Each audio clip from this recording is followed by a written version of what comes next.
नमस्कार प्रणाम। हम गायक दिनकर पांडे। बड़ा सौभाग्य के बात मिलल बा कि आज हम माई के एगो गीत गावे जातानी लाइव के माध्यम से, जौना में टूटी फूटी जौन भी आप लोग के लगे ओके अपन छोट भाई समझ के माफ करब जा।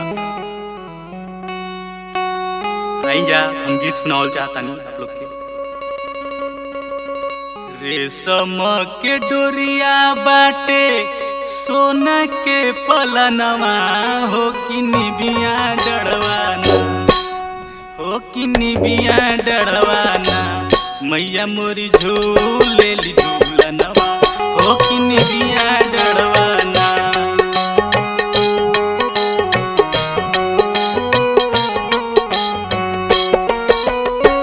रेशम के डोरिया बाटे सोना के पलनवा, हो कि निबिये डड़वाना, हो कि निबिये डड़वाना, मैया मोरी झूले ली झूलनवा, हो कि निबिये डड़वाना।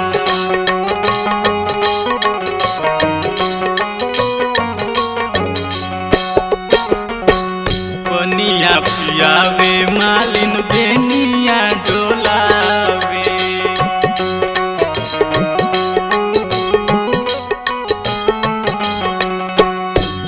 झूमी नारद मुनि बीड़ावा बजावे।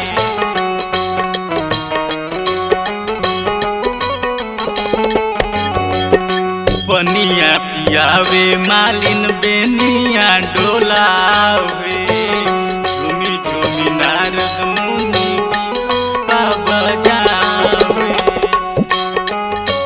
झुरु झुरु बोहेला पुरवा पवनवा, हो कि निबिये डड़वाना, झुरु झुरु बहेला पुरवा पवनवा, हो कि निबिये डड़वाना, मैया मोरी झूलल झूलनवा, हो कि निबिये डड़वाना, मैया मोरी झूलल झूलनवा, हो कि निबिये डड़वाना।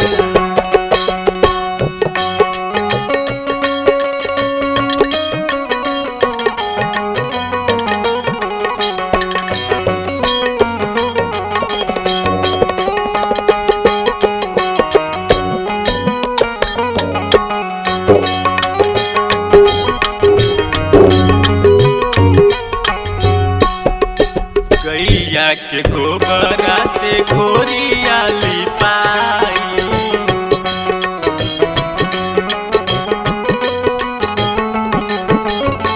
जगमग जरे दिया सबे बोटराई।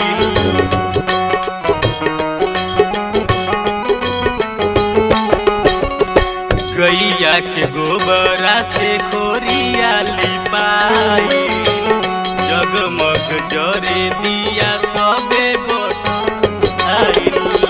चारों तरफ पूजा काटे दिन करके गनवा,